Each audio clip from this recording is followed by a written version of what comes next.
नबी करीम अलैहिस्सलाम ने बुखारी मुस्लिम में फरमाया 7 हलाक करने वाली चीजों से बचना, अगर इनमें तुम चले गए तो हलाक हो जाओगे। 7 चीजें हैं जो तुम्हें हलाक कर दें। या रसूल अल्लाह सल्लल्लाहु अलैहि वसल्लम वो कौन कौन सी?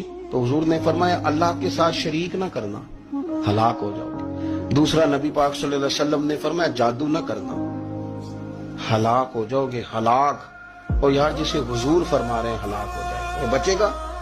नबी पाक सल्लल्लाहु अलैहि वसल्लम ने तीसरे नंबर पर फरमाया जिस शख्स के कत्ल करने को अल्लाह ने हराम करार दिया है उसे कत्ल ना करना, हलाक हो जाओगे। चौथे नंबर पर रसूल पाक अलैहिस्सलाम ने फरमाया सूद ना कभी भी खाना, हलाक हो जाओगे, हलाक।